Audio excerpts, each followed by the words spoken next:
Hi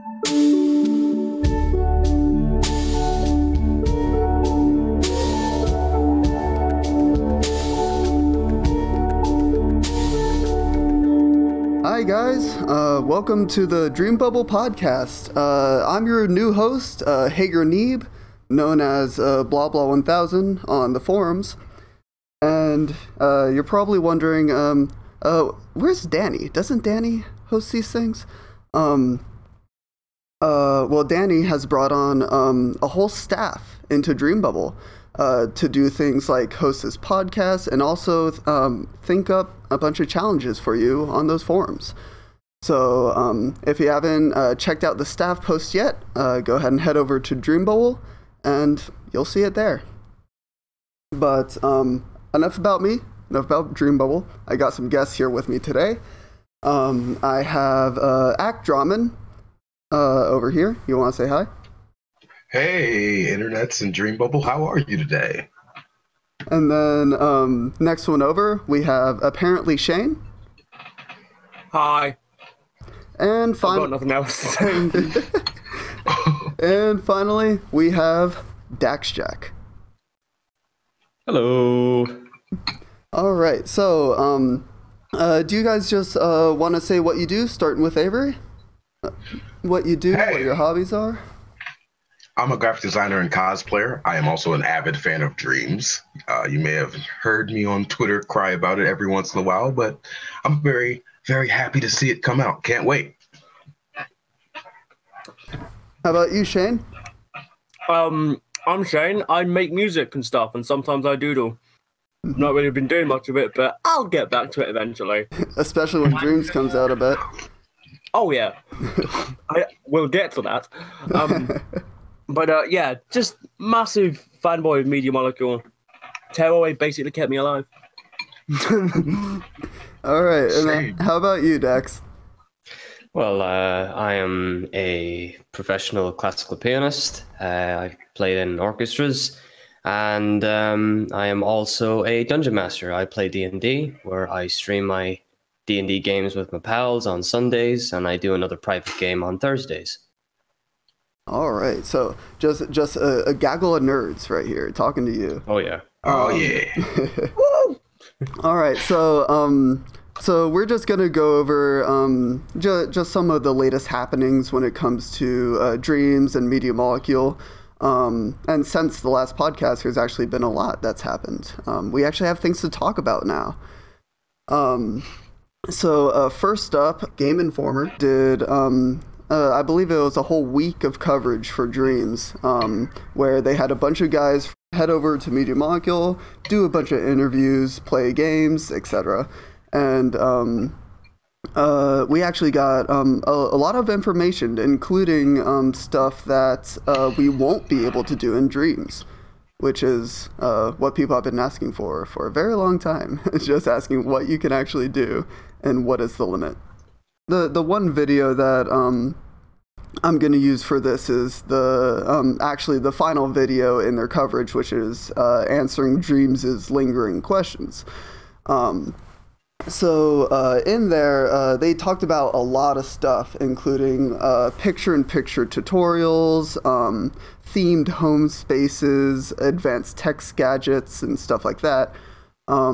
But some stuff that popped up for me, this happened around like 7 minutes into the video. They mentioned a potential beta sign-up, where Siobhan and Mark Healy, they said that they don't really know if they're going to limit the beta, but they did mention how there might be a sign-up anyway. So what do you guys think about that? And do you think this is going to be like a private beta or a public beta? Like what's gonna happen with this beta? Well, I know for a while, like way back in the early days when they were doing like a bunch of streams for the first time, like Alex, you know, the chatterbox, the one that always has like the lofty stuff to say, but he was talking about how he really wanted the beta to be like open from the gate. At least that's how I interpreted it, because he wanted as many people to play it as possible, and it'd be like this really like long drawn out thing so they could kind of get user feedback. And it almost sounded like he wanted it to be like early access in a way, but now I feel like they might do it more traditionally, like how Little Planet 1 and 2 and 3 were, where they have, people sign up or they pick people that have done stuff in their games that are proficient at like creating or making music, stuff like that. And after like maybe like a week or two, maybe even 3, they'll open it up for everyone, probably through something like PlayStation Plus, because that seems to be their bag for that sort of stuff when it comes to a beta. So that's what I think. I think that makes the most logical sense. That way you could have like people kind of get others who aren't in the beta kind of giddy about it, and also have like a good amount of content made when everybody is able to come in from people who have been, who are already proficient at creating and all that stuff. Mm-hmm. Yeah. I always thought as well that, like from the start, that this was gonna be like a public thing. Especially with how long some people have been waiting, especially for this game. It'd be rough to like, for it to be a private beta and you've been waiting for this, to play this game for so long, but then all of a sudden, wait, you didn't get into the whitelist. Now you have to wait until the actual release. I can see that. Yeah, that would be really rough, but hey, beta tester is a beta tester. You're basically getting a broken game and you gotta fix it. Or at least just say what's broken with it. I think people really like don't understand what the point of a beta is, because the point of the beta is like, hey people, here's a game, try and break it in as many ways as you can and we'll try and fix it, pretty much. Mm-hmm. In a way, yeah. I still think that we need to have 2 types. Well, I hope that we have 2 types of betas. I hope the first one is more of a privatized beta where they allow in specialists in their field to test the game and stress test it. And people who are like proficient in creating beautiful sceneries, stress testing that, or people who want to make like the new, because I remember like in Little Big Planet 1, they made one guy like made a calculator. Now like maybe someone might they may want to make like a, I don't know, like a supercomputer in Dreams, or like have someone stress test the music and see, features like, do they work or do they break? And then eventually, once the private beta is done, then have an open beta, so that way more people can, because like when we have like a small cluster of people testing in the beta, it can be effective, there can be great feedback, but in a way that's not really the mass public playing the game. It's like specialists in their field, and they kind of know what they're doing just by like base instinct. And then you have people who don't know what they're doing, and they're kind of in a way the valuable, kind of like the valuable in a way customers for Dreams, because because it's often been said like you can just pick up Dreams and make something, and that has to be tested. Is that easy to do, or are there problems and limitations in the game that make that a bit annoying? And I think so having a closed beta is important, as well as having an open beta, but we never know. It might just be an open one. Yeah, we won't know until it comes out, which is gonna be within the next 2 months. That's what they keep saying. You know what? They could have their cake and eat it too, because they have the whole creator alpha in quotation marks that like all the external like Sony friends get. They could have like at the last part of that alpha, they could have it to where that's closed off to like a certain section of creators. Like they just have like levels in which they might invite people versus like, internal MM. Then it's like people around Sony, like QA testers. And then that very last bit might be like people who they might want from the community. And then they could just have the beta be fully open after that point, to where people aren't like, oh, the beta is closed. Of course it is. So, I mean, I don't think that's going to happen. That seems more far-fetched than like, having a closed and then open beta, but that could happen. You never know with MM especially. Yeah. It's going to be really interesting to see like how they handle this beta. And for people out there maybe concerned that this might be like something like a Destiny beta or Call of Duty beta where it's not really to fix bugs, but it's mainly for promotion, that is not going to be Dreams. Media Molecule bit off like a huge chunk more than they might have been able to handle. And so they need this testing so that they can like solidify a bunch of bugs and stuff like that. Oh yeah, like they are making legitimately one of the hardest types of game to make. A game that makes games. That takes time. Yeah. Yeah, that really does. But yeah, I'm excited to see what kind of bugs we're gonna find because I know there's gonna be a ton. Oh boy. But after that, in the Eurogamer coverage, and this was also a question that was talked about a lot in one of the forum threads on Dreambubble, but they asked if Architect wanted to use Dreams for like mock-ups and promotion, would he be able to do that? And Mark's answer to that was technically yes, but, and this is a big but, they're looking into they have to coordinate with Sony when it comes to the legal stuff, because, and this was the same way it was in games like Little Big Planet, under the EULA, I believe, if I'm getting that abbreviation right. Like all the stuff you made in like Little Big Planet and all the stuff you're gonna make in Dreams is technically owned by Sony, even though it's created by you in their software. Since it's on their platform, it's Sony's. So and so like if you wanted to, let's say, make a piece of music, they also mentioned this in the interview, make a piece of music but have it in the background of like maybe a poetry video on YouTube. And if you have it monetized, will Sony be coming after you, like asking you like to either stop the monetization or ask you for like a little bit of that cash? Mark said specifically that they're looking into it with Sony and they're going to have news specifically about monetization further down the line. But like I personally, I'm a YouTuber. Like everybody here is very familiar with the YouTube platform. Yeah. So like what are we gonna do if Sony is gonna start coming after us for, you know, just like stuff we create and want to share and maybe make money off of? That's my question. Monetization and like ownership is going to be like the most interesting question I think that comes out of Dreams, especially like post launch, because Dreams as like a thing said by like most of the creators, it's like, oh, you know, you share everything, you know, it's not about like ownership of any kind. It's more like being more free flowing in a way. But ownership is honestly a really serious question. It's like I think I had a similar question when it came to the 3D printing and like exporting your model side of things, which I'm not even sure is in the game anymore. They haven't really talked about it, I don't think.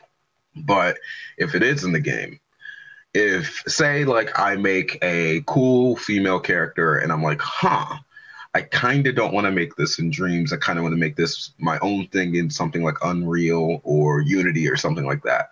But I really like this model and I want to export that over and use that as my main character. What happens then? Does Sony say, no, you can't do that. We own that model, therefore it's ours?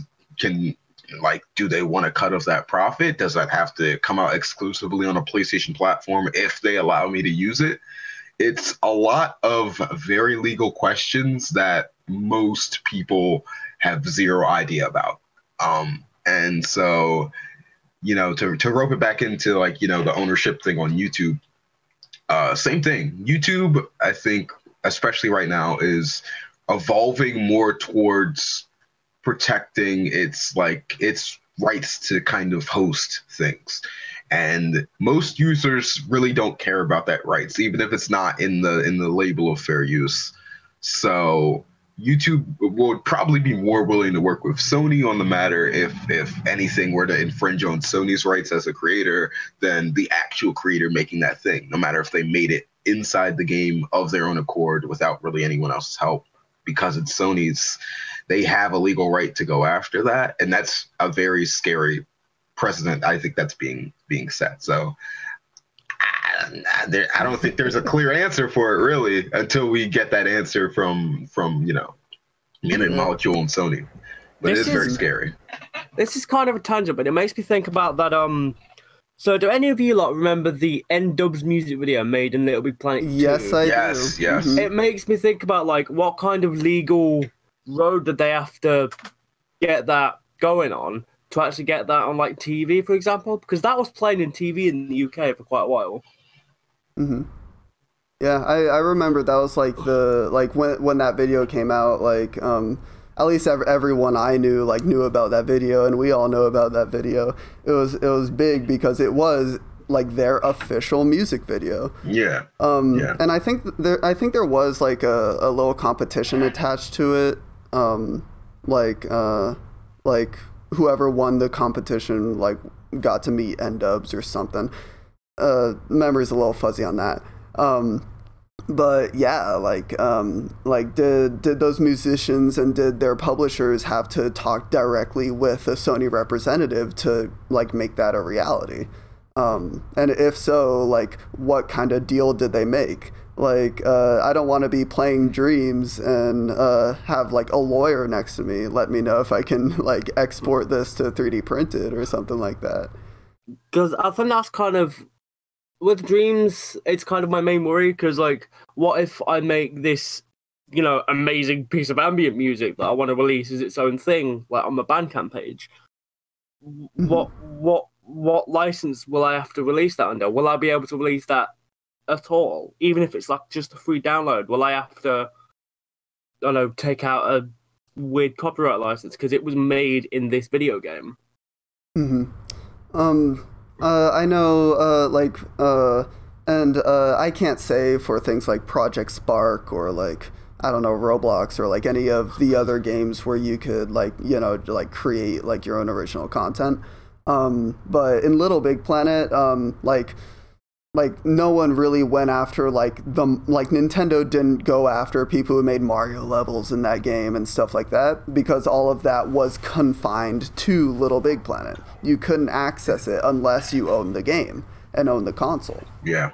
But the problem with Dreams is it's using multimedia, and it's actually encouraged to rip the audio samples that you created and rip the make your own YouTube videos and then record it with Elgato to put it on YouTube, stuff like that. It's heavily encouraged for you to post this stuff outside of the game, and that's what's creating the issue.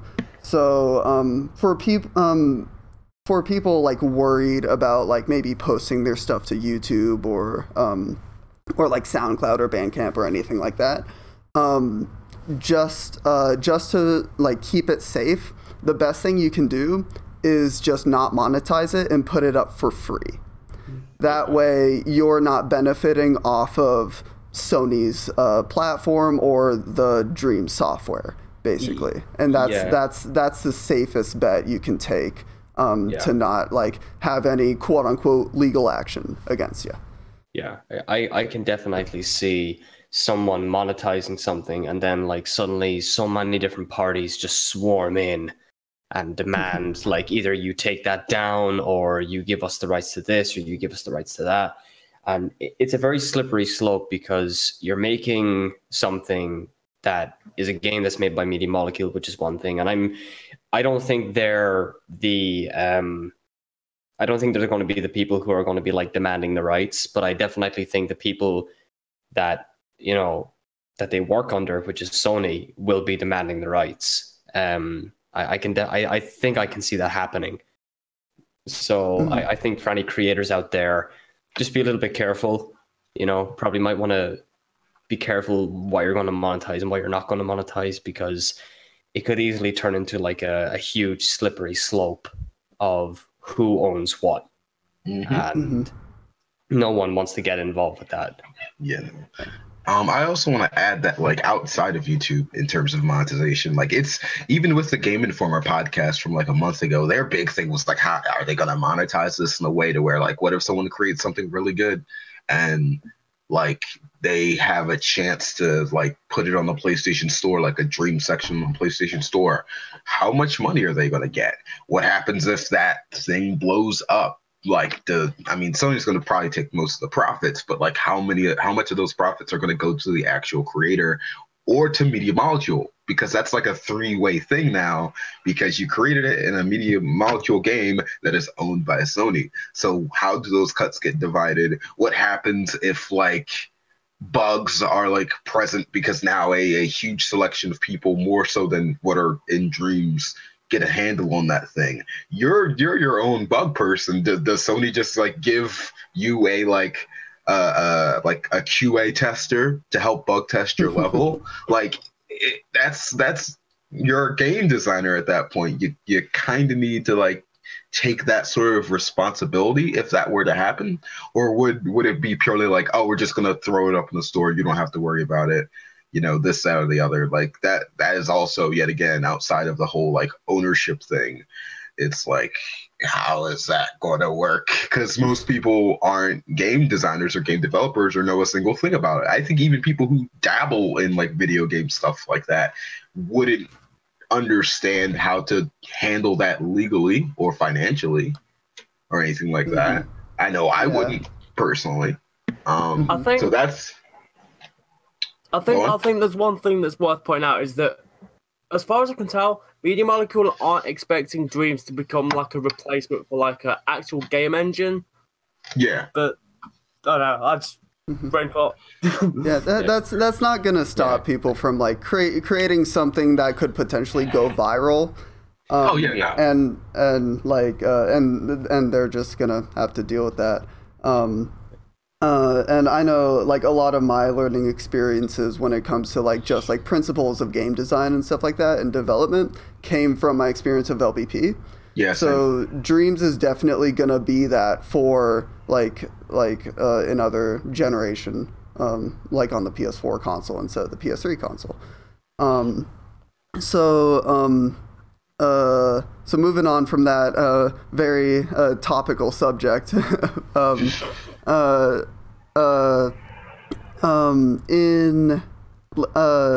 later in the interview, they talk about some stuff that will not be that you either can't do in Dreams or can't do on launch of Dreams, and I just have 3 of them right here. First one, someone asked if you'll be able to use the Move controllers in play mode. So you could like create with the Move controllers, and then you can play the level with the Move controllers as well and bind those controls. Mark answered saying you cannot play in play mode with Move controllers yet. They're mainly used for the edit mode and sculpting, but he said that they will add functionality for those when VR launches. Okay.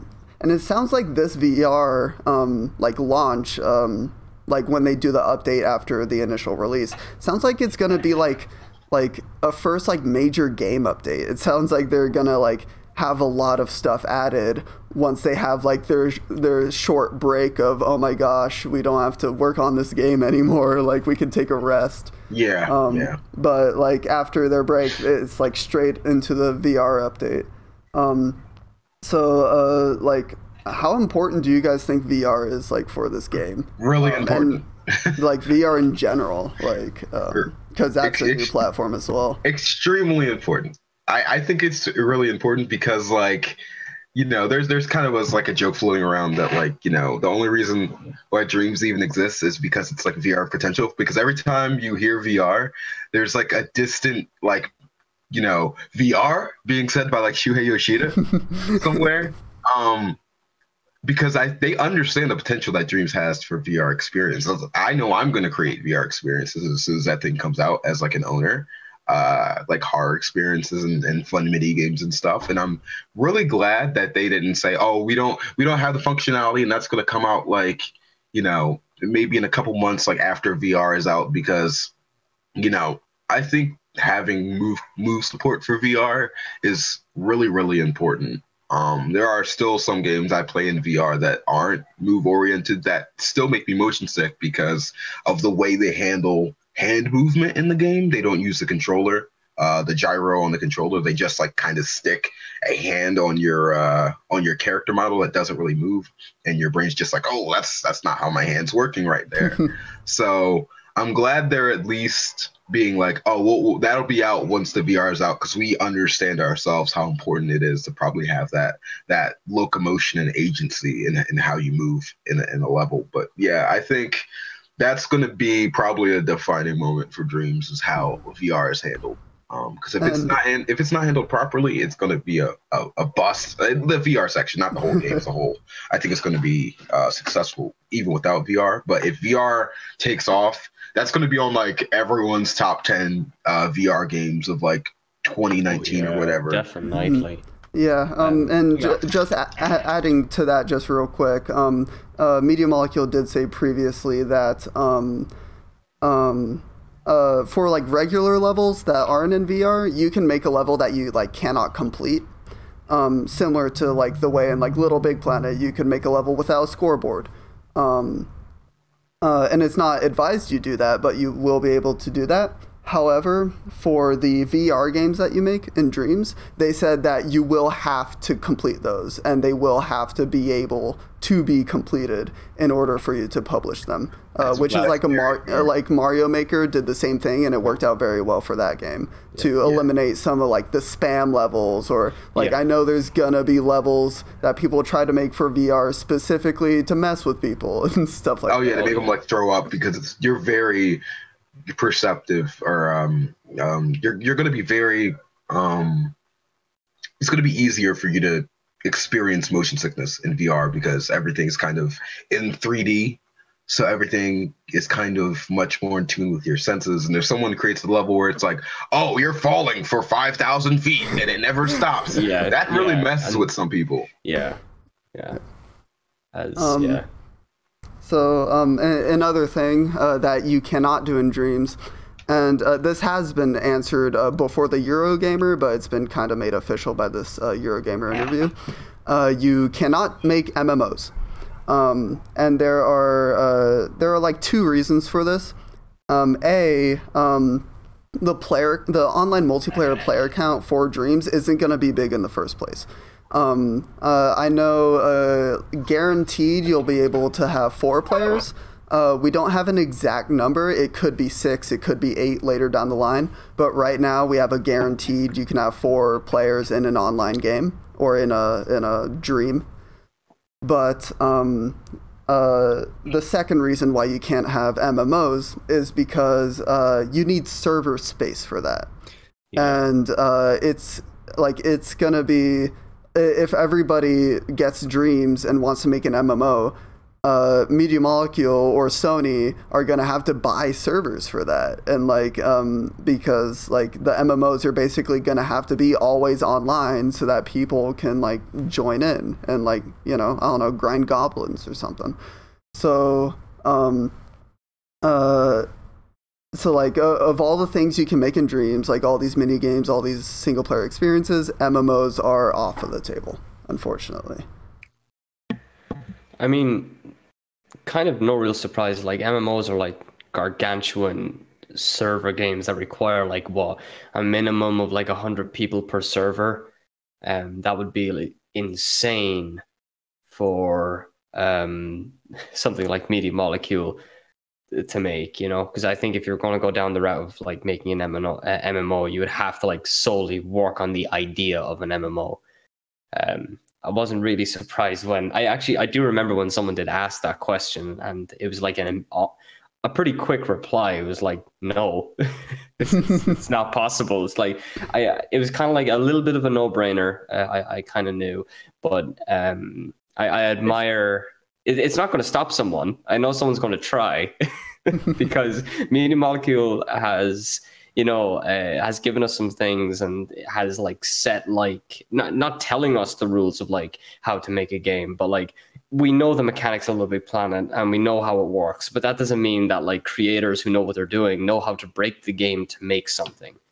Now, I'm not saying to anybody out there that you can break the game and make an MMO. It's obviously said you can't do it, but I can certainly see people like trying to make something like next to like something like an RPG. That's it. Like something next to like an RPG that has like 4 people, or something that's like more like a dungeon dive, or is like a little bit more of an open world exploration sort of thing. There's always a way around it, with Dreams at least. Yeah. Even with like limitations, like people usually find a way around it. Like Little Big Planet 1, some guy made a calculator and that blew everybody's minds. So like people are gonna find a way to do things. But if that requires like server space, like external server space, then I don't know, unless you go to Sony and be like, hey, I own these servers, can I use them in Dreams? I doubt Sony is gonna help you out at all. But I definitely agree with that. There's definitely gonna be a way to like circumvent that, because the whole server thing is definitely going to hold that back. I don't think there'll ever be a true MMO experience, even if someone were to get something similar to that. But they're definitely, if any community can find a way to like circumvent something to get like a pseudo MMO experience, it's going to be the community, the media market community. If people made 100 dang layers in LBP 1 and 2. I remember during the beta for LBP3, me and Baghead, another person in the community, after it was strictly stated that multiplayer wasn't in the game, we somehow broke the game to play together in multiplayer. Create specifically, that was what it was. It was multiplayer create. We found a way to break into that. So if anything could happen, it's like getting an experience similar to that. I truly do believe that. But true MMO, the servers, I don't think will allow it. I feel like we're challenging, like when the game comes out, I feel like we're challenging our players, like, do it, break the game. If you guys can find the hidden servers they're keeping from us, let us know. Hack Ready into Player One style stuff. Oh god, it's all VR MMO. I'm sure MM knows by saying that. They're like, oh no, we're probably challenging them. We know the community at this point that they're going to try like 20 million times. It's not even just the community, it's just the internet, isn't it? Someone was like, oh, you can't do this. And someone's just like, well, challenge accepted. Try me. Yeah. It actually reminds me when, although it's like a different game, but like the subjects to the stands, I remember like when people used to say to like the creator of Minecraft, like, can you do this? Can you do that? And then like at times like the reply would be like, no, that's impossible. And then like a couple of weeks later or a couple of months later, someone would make a mod and make that happen. So, there's always ways around it, especially with Dreams, like, because actually it makes sense because in one of the Gameinformers, Alex Evans said like, one of the great like game creators, Naughty Dog, like they're great at making like these stories and these games, but as he specifically said, was like they're tricksters. They work around and they trick the game to do certain things, and they trick it to like make it work the way that they want. So I can definitely see that you're still going to have to like make illusions, basically. Like I know they talk about water a lot in Dreams, and everybody loves the way the water works, but everybody's asking like, can you actually have like physics water? Like, can you have it like actually like a dynamic fluid? And like, can I get a cup and scoop up a bit of water? And they haven't talked a lot about that, but you can easily make something like that just with like logic and stuff without making it all like physically dynamic and stuff like that. What a lot of people are going to learn is like making games is a lot of just like fooling the players into thinking, into like imagining what's going on instead of it actually happening. But the last thing that will not be in Dreams until maybe a later update is split screen. And I thought this was really interesting because Little Big Planet 1 and 2, they didn't have a split screen either. They were, players were confined to one screen, and when one person walked off, they would have, like, a death counter, basically. Like get back to your friend, or, before you pop. Which was, how Sackboy died in that game, because, it's family friendly. But split screen, I find it interesting for Dreams, especially since it is a game specifically for making games, way more than the Little Big Planet games were. And Mark Healy, he wittingly said in the stream that he didn't really like split screen games anyway, but that Alex Evans was really interested in it, but other deadlines and actually getting the game out stopped them from working on it. But I personally would love to see split screen. I grew up playing games with my friends and with my dad on the PS3, like Motor Storm and first person shooters and stuff like that, where split screen is basically essential. Maybe not nowadays, since AAA developers don't think players want that anymore. But definitely back in the day, everybody loves split screen. So do you guys want split screen as well? And I know a big chunk of the community would be disappointed if they didn't add that eventually. I would love split screen, mostly because Dreams could be a game that is by design basically a little bit of everything. And let's say if you had a PS4 in the main living room of a house, get the whole family in to play a split screen game, or do a Playlink type thing.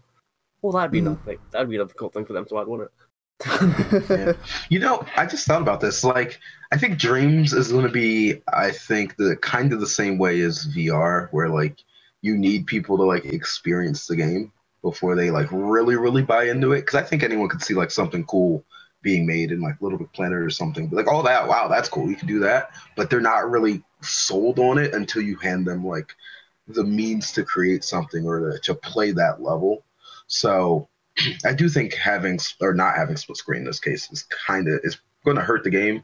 But I can also see why they did it, because if they haven't even locked down the amount of players in the game, and they have a story where you possess stuff and all that sort of stuff, how would that work in a split screen sort of scenario? If you have the full amount of people on screen, let's say 6, they have to make 6 versions of a character or a thing you possess or a puzzle that could potentially work with 6 players involved, or that there's a lot of things you have to consider with that. So I wouldn't be surprised if later on down the line, if they do add split screen, they just have a separate experience for that.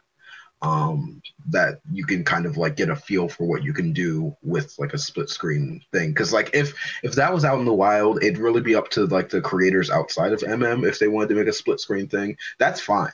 If you want to make it a 6-player split screen game and then publish that, that's whatever. That's up to you. But I think in MM's ball court, it'd be really hard to manage if you don't have the player count even locked down at this point. It'd be very confusing too. To have split screen and everyone's possessing a lot of stuff. I think it's funny because I'm more to agree with Mark Healy, because I never really enjoyed split screens. Mostly because the people I used to play with in split screen always screen watched and would cheat. But I don't know. I don't think it's something that I would be personally into. I've always preferred the idea of just having a single screen. I never really had a problem with Little Big Planet. Sackboy, if he's off screen, he's going to die. I never really had a real problem with that. But eventually, they added versus mode where you would basically, it doesn't matter where you are, you're fine. You won't die. So as long as people who can play online can do their own thing, I think, and can explore where they want to explore. I think that'll be good. Mm-hmm. Cool. I loved this question. Like huge props to the Gameinformer guys. For like honestly like cutting to the core, with some of their questions. They asked if Dreams would ever come to PC when the PS4 console ever becomes like outdated. And of course, the obvious answer was a no. Media Molecule is a Sony-owned company, but man, I love Mark. He was winking at the camera and like raising his eyebrow. Like you could tell like they're all like very technical guys, and they're like coders. They've been making games for years. Mark was mentioned multiple times how he still makes games for the Commodore 64. You can tell they would love to have this game on PC. And I personally, I'm a huge PC nerd. I would like with like the powerful rigs that some people can make, they could do like some crazy stuff, like breaking like hardware limitations, especially with Dreams, which is already optimized enough. So would you guys buy Dreams on PC in the future if it ever happens? Oh yeah. But the bar would be raised so high, I wouldn't have a chance to be a creator. You'd have some person who would make it like an Ion supercomputer, or just like a huge campaign of like, yeah, I'm just gonna make some stickmen over here. It's fine. Well, going back to the whole thing with Minecraft, someone on Minecraft actually made like an emulation of Pokemon Red. So if someone could do that in Minecraft, can you imagine the kind of crazy crap people are going to make in Dreams if it was on PC? Hey, maybe someone could make that MMO, because someone could be like, hey, I have servers. I can just put them on my servers and you don't have to worry about Sony. And they'd be like, it's on PC. Not our problem. Yeah, I just love the way that that Mark subtly hints at what he wants to do compared to what Sony is allowing him to do. I do kind of like the whole thing.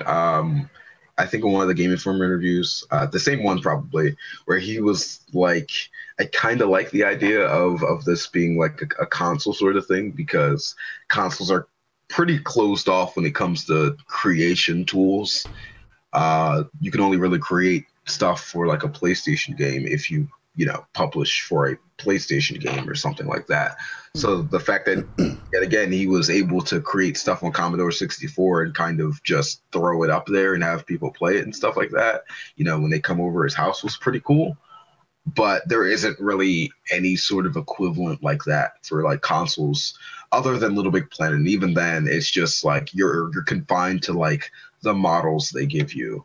So you can never really create anything truly from the ground up. Whereas I think Dreams can do that on console. I like that sort of thought process, but definitely if this came on PC, it would have a wider audience. So that's very interesting, to be honest. I'd be down for it personally. Mm-hmm. Awesome. Other than that, it was a fairly standard interview. Just to go over just some features that I mentioned before. The picture-in-picture tutorials. Apparently, they will have extensive tutorials, according to Gameinformer, and kind of like I know not everybody on Dreambubble played the LBP games. But in LBP, every tutorial, you would like push a button and a video would play showing you what to do. And that's basically what they're going to do again with picture-in-picture, which just means you'll have a little window up with a tutorial video just telling you what to do. And tutorials are going to be super important for this game. Especially, what they need to do with the tutorials is make them engaging, like they did with Little Big Planet. Because I reckon some of the best little winks and nods came from one of the tutorial videos. Oh yeah, yeah. Yeah, I know there's a lot of inside jokes, specifically on Secondema forums, if you remember Susan, the cat.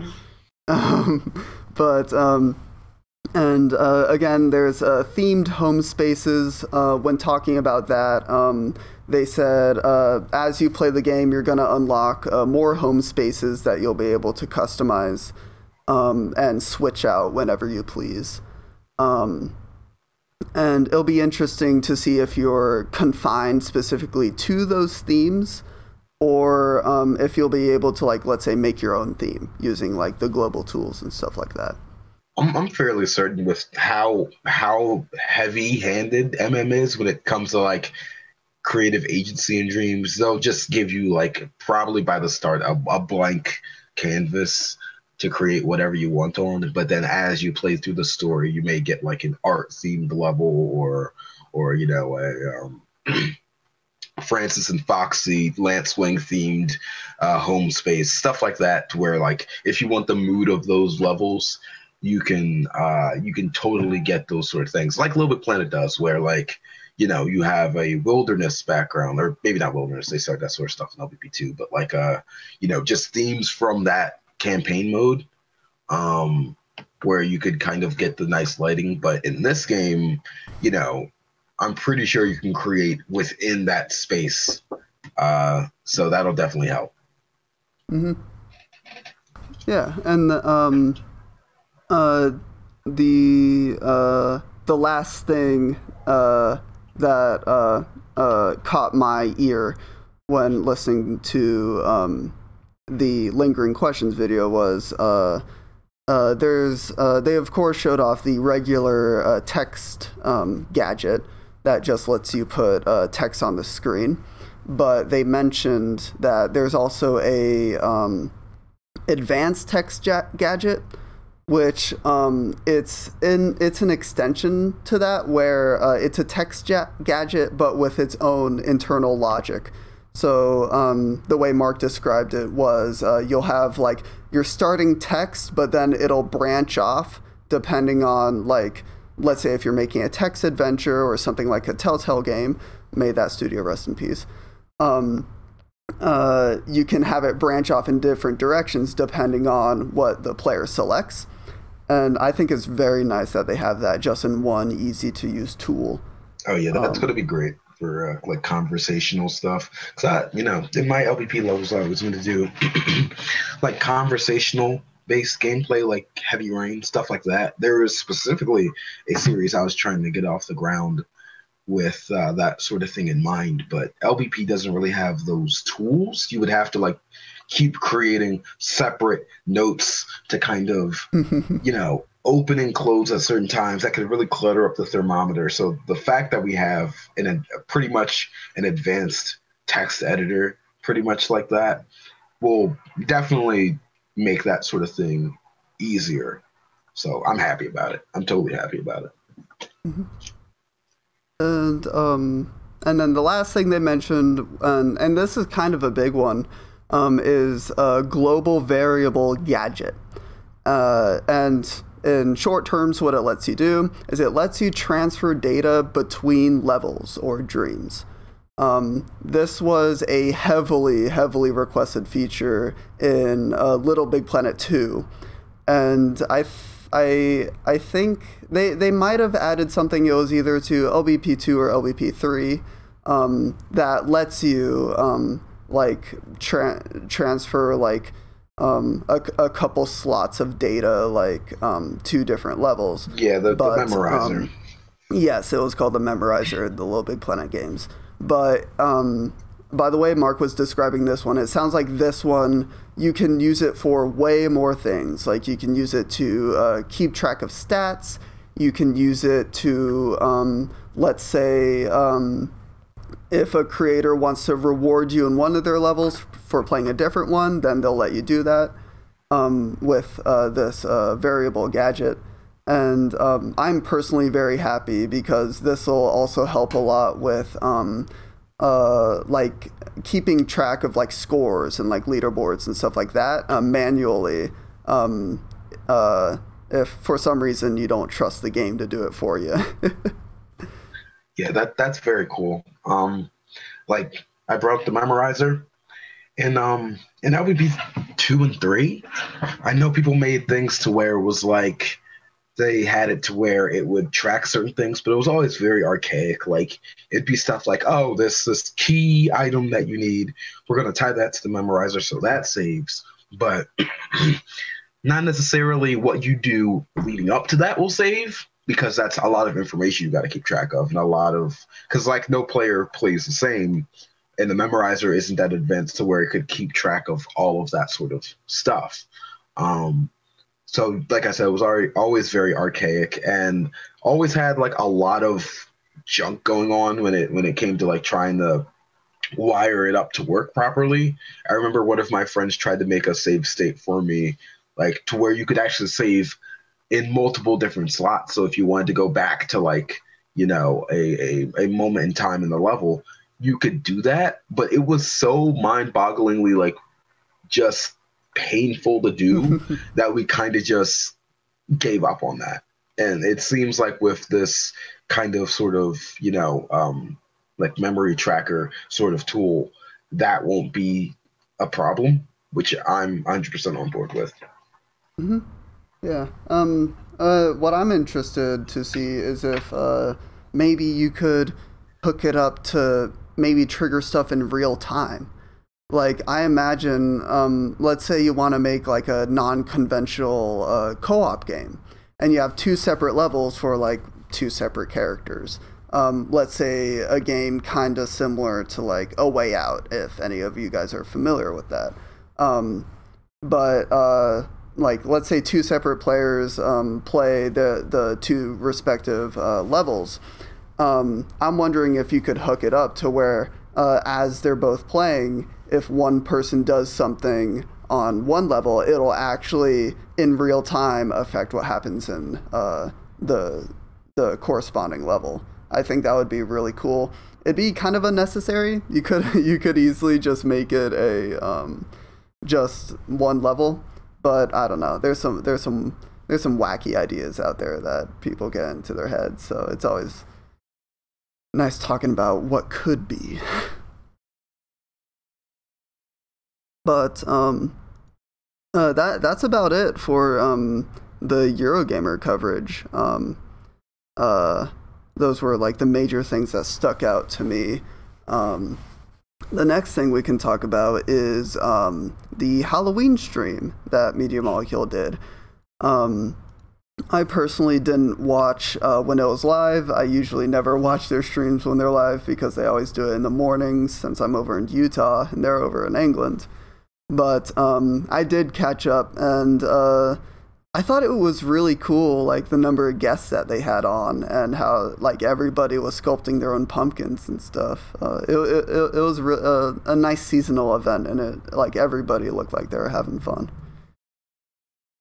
It was very cool. I liked it. Like, I stated multiple times in this podcast, I'm a very big fan of like horror stuff in games like LVP. So just seeing them do like a horror themed special was like getting to the core of my heart. It was really nice to see, and a lot of cool like 3D models and stuff was going on, because it felt like an actual like level showcase of like different stuff you can do, and not like, oh, here's this like small thing and small thing here, but it's mostly about like sculpting and all that sort of stuff. Like they actually, if I'm not mistaken, a QA tester that wasn't in Media Molecule made that, and I don't think they actually got the person's name, but it's pretty cool that like someone outside of MM made like a complete sort of thing that isn't like a legendary, creator at like another studio or something. So that gives me a lot of hope. Mm-hmm. Yeah. I specifically really liked, it was, the house on Spook Lane. It was a level made, I didn't catch the person's name who made that, but, it was, a first person like horror puzzler. Where I believe there are like 2 or 3 very simple puzzles. Like one of them you had to pull levers in the right order, kind of like Simon Says. But it had a very funny ending. of a skeleton protecting his sweeties. Oh yeah. and of course chopping the player's head off because it's a Halloween stream. Yeah. Spoilers. Oh, sorry. Very graphic for the for like a game that's like geared towards like everyone. It's like, oh no, they actually did chop that man's head off. Decapitation, bro. Jeez, please. It's what all the kids are into these days. Yeah. That's actually a good point to bring up because it's kind of makes you think about what they're going to do about slightly less kiddie content. I'm talking mostly about like because someone's going to make like a super violent level in there, like a Doom-esque sort of thing. Yeah. Yeah. Not even that, just like a super gory horror type thing, like a proper Outlast type thing in Dreams. Yeah. This has been a topic, like, because of course the game is going to be rated, but ratings they don't apply to the online modes in games. That's good.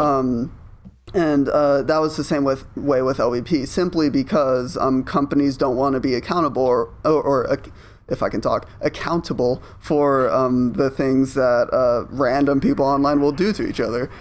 They don't want to get sued because someone said an F-bomb in a E-rated multiplayer game. So,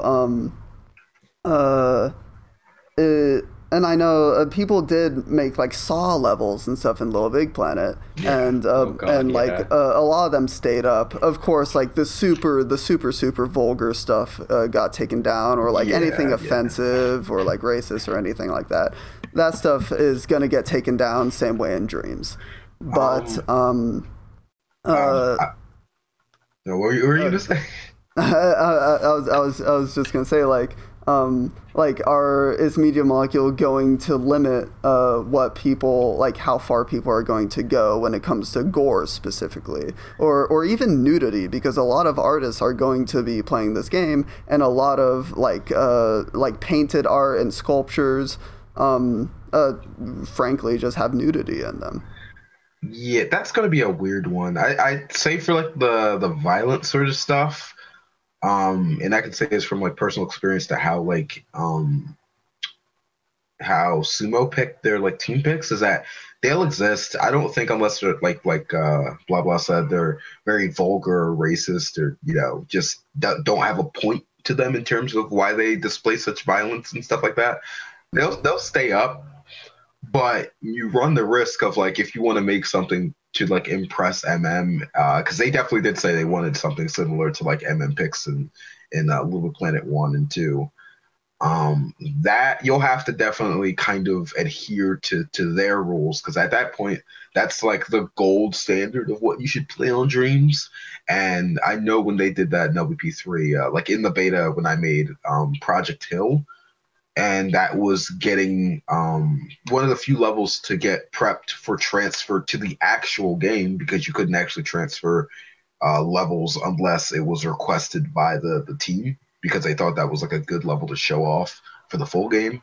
I had to change a good amount of stuff for that level. Like, I remember one thing where Steve and I told me that there was like blood.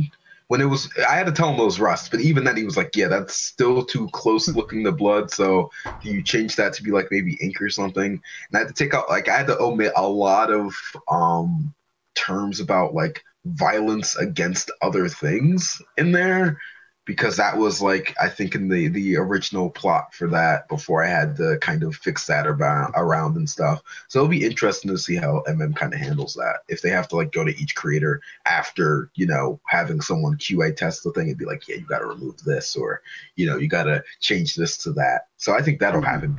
But nudity, that's going to be definitely weird, because I can see people making like tasteful, like nude, like models for like a bust for a portfolio, because a ton of artists do that. Like nudity isn't inherently a bad thing, but when you have a game that's for everyone, most parents I would say do not want their kids looking at any form of nudity in that way. doesn't matter what the context of it is. So that'll be interesting. Yeah, the reason specifically why I bring up nudity is because Dax and I last summer visited the Media Molecule studio. We were lucky enough to get in contact with Jenny and just visit the studio. But the very first room that they sat us in had a bunch of paintings of just nude women. Oh yeah, that was really funny. I remember it was like, don't mind the boobies, don't mind those. So we were just sitting in a room. Didn't they talk about that in a podcast once? Because I remember one of the podcasts was just like naked women paintings or something like that. Yeah, it was. We were. I remember we were sitting there specifically. We were waiting to like. I think we were waiting for them to let us in, and we were just sitting there, just me and Hager, just like staring at all of these sketches and paintings. Not something. I mean, they're artists, so like obviously, I would imagine like some of them just draw like the human form to practice. Oh yeah. Oh yeah, just to like understand it. Yeah. I don't think that's something you would expect at like a company as fluffy and inviting and seemingly child friendly as MM. Just like the first room you're like admitted to is just like, oh, there's boobs in here. Yeah. But to be very fair, I was too excited to care that there was boobs there. I was too excited to go in. That was a great trip. That is a very interesting tidbit, though. Like, if they have it in their studio, how will they handle it in the game? Well, I suppose. I mean, they are all adults at the studio, so to be fair, though, on their perspective, like a lot of them, like were taking art classes, and I remember that's what Jenny had said to us, that they were taking art classes specifically to. Like study like the human form and how the human body is structured, and so that's definitely needed if you need to make humanoid 3D models in Dreams. Oh, definitely, you have to. Like you can't just wing it. Unfortunately, no, it's no. See, you can try. Oh yeah, you'll fail. See, I'm wondering if they're going to have like an in-game rating system. Like, yeah, that is something that it seems like the last time there was a whole forum thread about this on Dreambubble, but it seemed like the general consensus was that like if like let's just quote unquote say M-rated material is allowed to be published like on the Dream servers, it seemed like the general consensus was that in like the settings menu, you would be able to select whether those levels show up or not for parental reasons. I'm okay with that. I'm way okay with that. Oh yeah, I am as well, because like I understand for like a game like pushed towards like a younger audience, that like MM picks and stuff like that, they stick to a friendly format. Yeah. Because they have to like keep that, like, I want to say like reputation or image, but they just want to follow those guidelines. But for like a more mature audience who want to explore like deeper stories, we could it'd be nice if we were able to share that kind of stuff directly within Dreams without going externally. Yeah, I know that was like a thing holding OBP back a lot. Like a lot of people kept it in the category of a kids game because a lot of the stuff online couldn't handle a mature subject matter too much. Like there was some things, like I remember like there was a team pick that used the word hell, and I was like surprised. I was like, oh my god. They could say hell is like in a curse word form. Like the guy was like, what the hell? I was like, oh. I'm surprised they include that. And then there was like another thing where they had a Dark Souls team pick because the Dark Souls level costumes came out and stuff like that, and it had blood in it. I remember having this funny conversation with Steve and I was like, because I was earlier talking about how my Project Toe level couldn't even have blood, and Steve and I was like, wait, there was blood. It's just like that made me chuckle. So like, I feel like the parental filter will definitely help. Like, presumably on paper, it's as easy as like having a filter, having it to where you could set a code that only the parent could know, and just like that, you were able to say, oh, they can go up to E10 or M, stuff like that. I think that that's completely fine. Sure, it might, if you're trying to reach a wider audience, you might not get that thing. But hey, if you're trying to reach a wider audience, don't make like a T-rated game for kids or an M-rated game for kids within that game. So that's a-okay with me. Yeah. And just to go over just some other stuff on the Halloween stream, we deviated a little bit there, but back to the Halloween stream,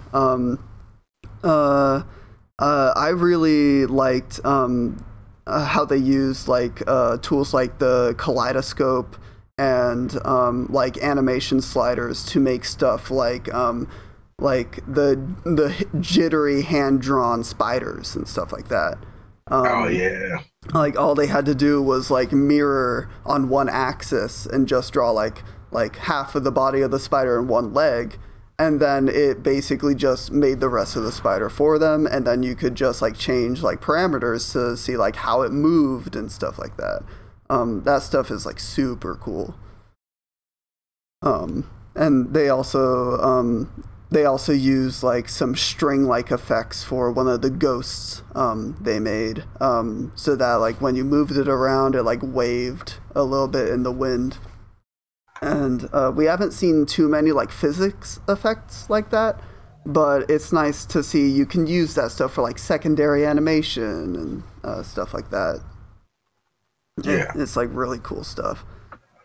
And then, of course, there was also, I think this was kind of like the mascot for the stream, but it was the Headless Horseman at the end. Have you guys seen him? I have. Yeah, he looked amazing. It was really good.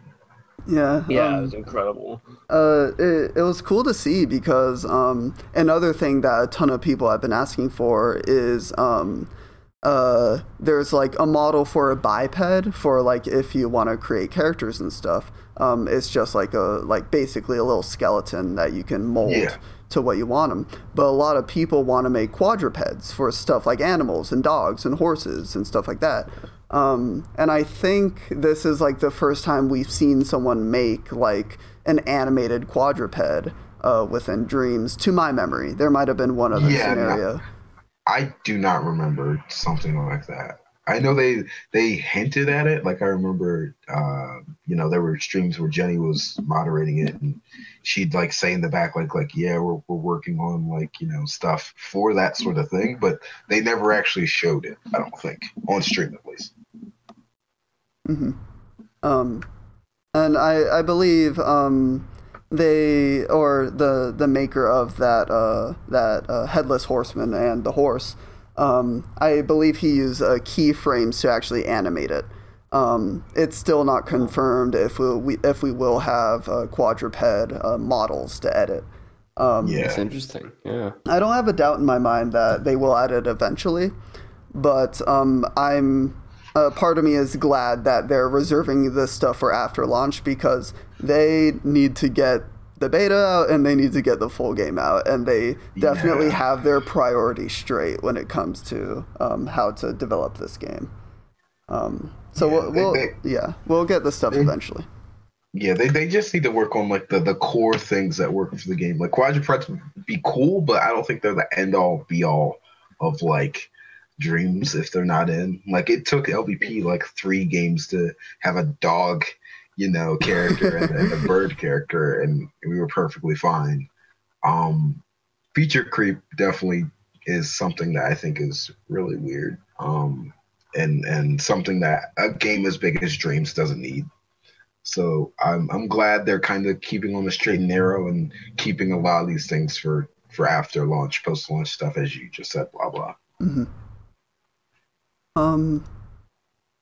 And and the last thing just with that stream is at the very end. I think it was Tom who tried to blow the air horn. Oh yeah, he did a countdown. It was like near the end of the stream. They had an air horn. And he was like, "All right, 3, 2, 1."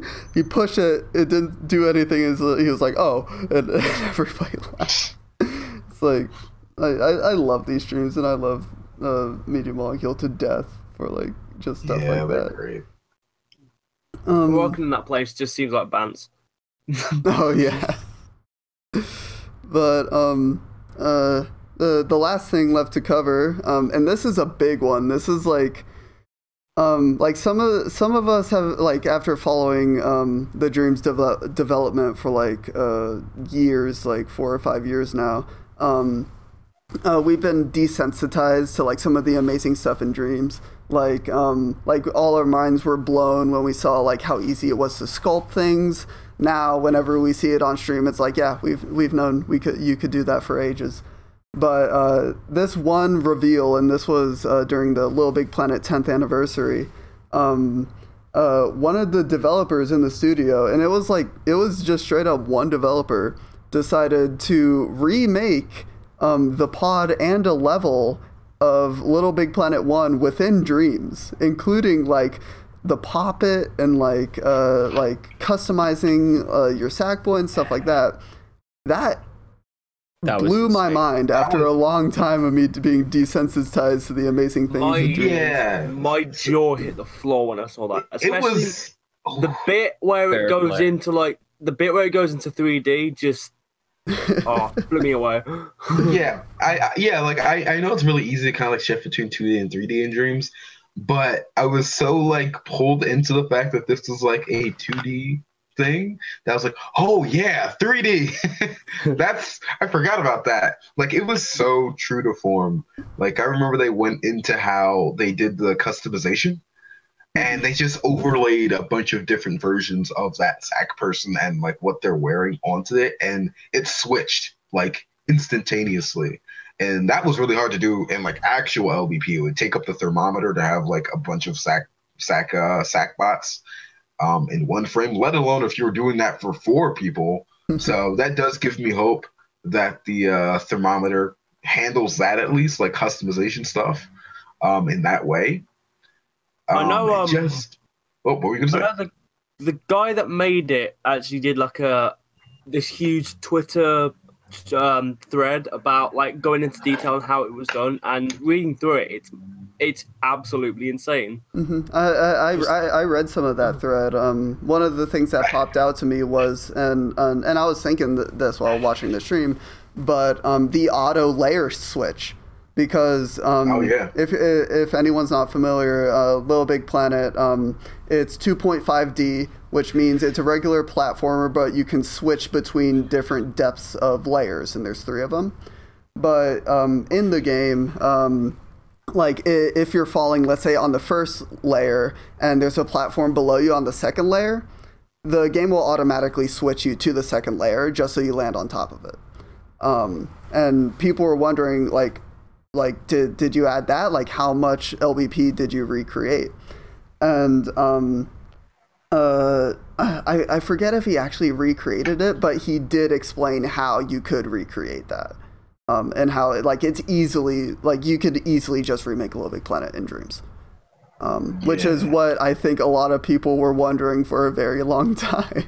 You've heard it here first, folks. Go make the campaign. Yeah, I've been wanting an LBP 1 remaster for like so long, and if someone could make that in Dreams, I'd be completely okay with that.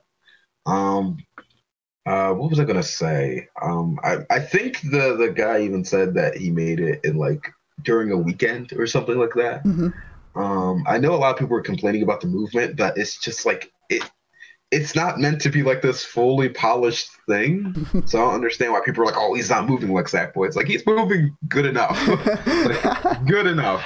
It took me at least like a couple of double takes to be like, oh wait, no, this is Dreams. Oh yeah, yeah, that's what I'm saying. Yeah. They even had it down to the music, the freaking music, and the sounds. I think although I do think they just like popped in the original Garden theme into the level. They did import the music, but I don't know about the sound effects. They might have remade those if they didn't import them. That's an interesting question. I'm sure we could analyze the footage and find out, but yeah, the waveforms it was still like the most mind-boggling thing I think they've done all year. The complete opposite of not to get too ragey, but the lava cookies. Just, something like we've seen like 1,000 times. Got really angry at, and then they.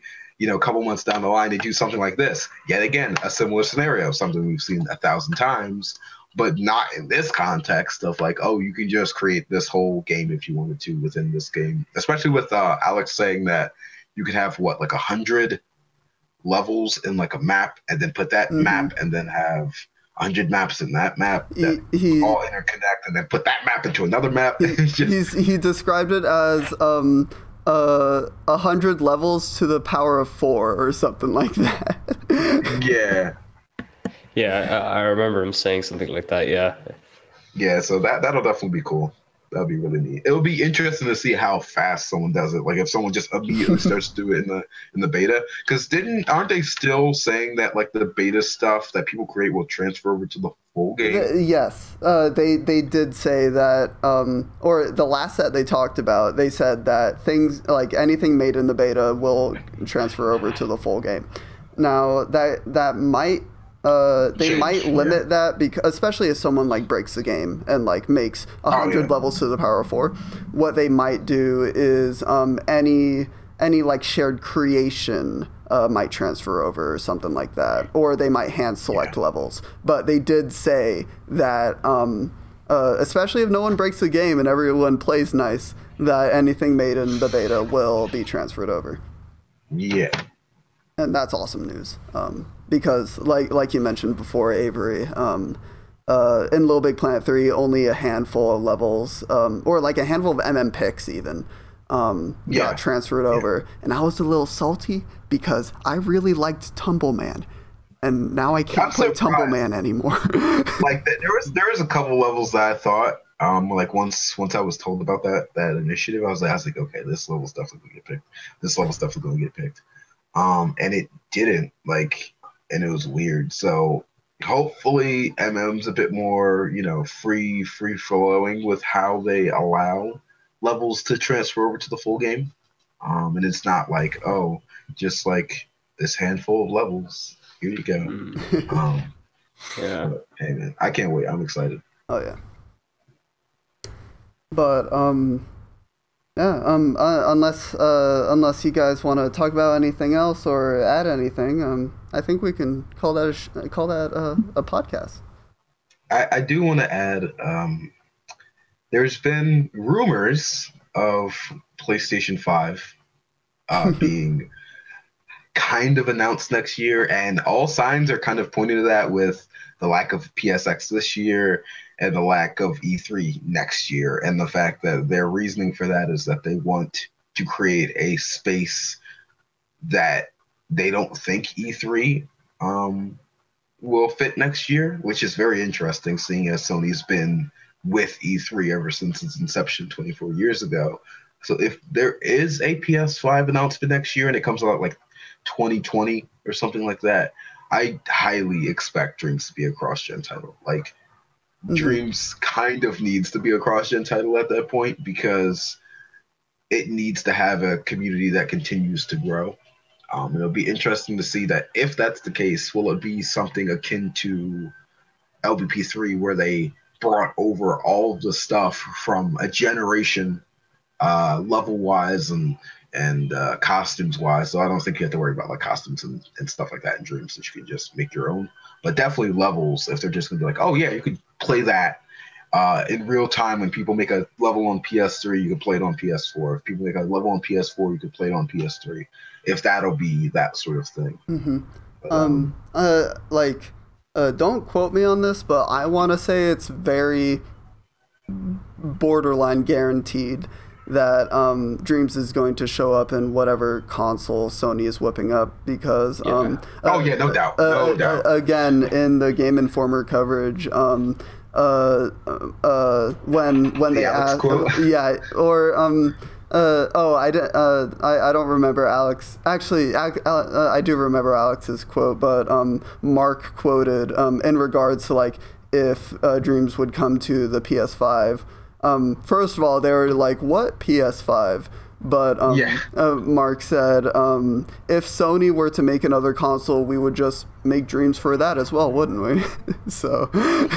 Yeah, pretty much. I think Alex's quote was somewhere along the lines of, "What's that?" Yeah. I believe it was. What's that? Raise eyebrow. Yeah. It's all tongue in cheek. Yeah, I'm fully expecting that to be like a cross-gen thing. I think it'd be kind of game suicide if it wasn't, to be honest, because like I think people underestimate how many people jump ship to the next console. Like there's a couple stragglers, but I know it didn't take me very long to get a PS4, and it didn't take my friends very long to get PS4s. Like they either had them pre-ordered or got them within like the first like cycle of those systems coming out. Yeah, like the first like 2 or 3 weeks. I think I got mine like 2 or 3 weeks after its initial release, simply because I was a high schooler. I think I got mine like a year after, because when it comes to new consoles, I'm very much one of those kind of people that is behind. But I don't know if if Dreams was to come out, I'd say simultaneously for the PS4 and the PS5. If that's out by then, it probably would be a case of I would have to buy that console for that. Oh game. yeah. That'd be that, and that makes me wonder though, like if they do a like, because they did the same thing with PS4 where they had a PlayStation event, they called it, and that's where Dreams actually was first announced before it was even called Dreams. So I could imagine a similar situation happening. Would that hurt the sales of the PS4 one, where people would be like, why do that when I could just sit here and wait for PS5 and get like a better game?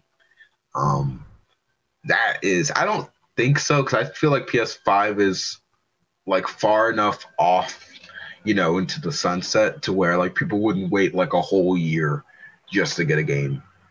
I think at the moment it's just rumors, and if a lot of gamers on the internet or anything, they're cynical as hell. So like a lot of people have been fairly rightly just sort of brushing it off, saying it's just rumors. We won't know until it's actually announced, and it's only until the PS5 is actually properly announced that we'll actually have like a window. Mm-hmm. Yeah. Meanwhile, I'm fairly sure. Mark's just in the distance, like, raising eyebrow, raising all. What do you think? A little do we know, PS5 is like an actual PC, so we actually do get Dreams on PC. Oh. Hey, I'd be done. I figured it out. We're done here, boys. I figured it out. It's done.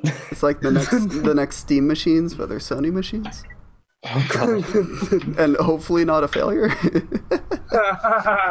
I mean, it's a rumor that I know it's sacrilege to like talk about the competition, but Microsoft is potentially going to have a discless console. So if that rumor comes out to be true, anything's possible.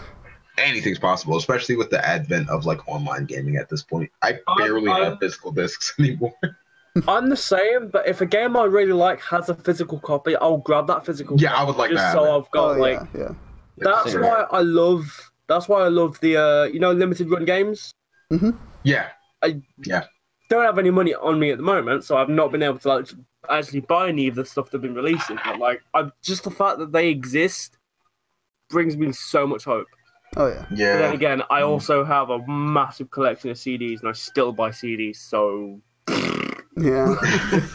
I can't. This is like another like off tangent thing. But speaking of physical releases, I can't wait to see Dreams' like special editions. Oh, I'm buying the crap out of that. Oh man, if they have a plush imp, I'm buying it. Yeah, Oh yeah. my God, That's it. yes. Just yes. tossing my money. $100 fine. $200 fine. I'll do it. There goes my rent money. Who needs a house when you have dreams? Create a house in game and 3D print it.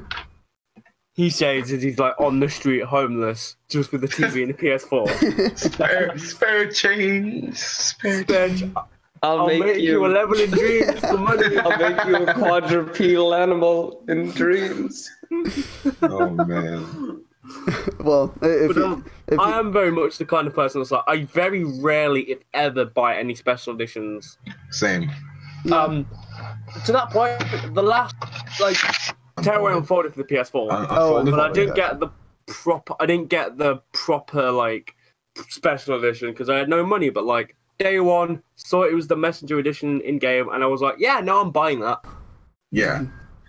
Tearaway warms my heart. It's one of the best experiences, I think. It's definitely one of the best second screen experiences, which makes me excited for what they do with Dreams. Because if Tearaway's second screen feature was like that good, I can't imagine what they're doing for Dreams. I think someone mentioned, either a dev or someone from I keep on wanting to say Eurogamer, I don't know why, but Gameinformer, probably because they rhyme with each other. But somebody mentioned how the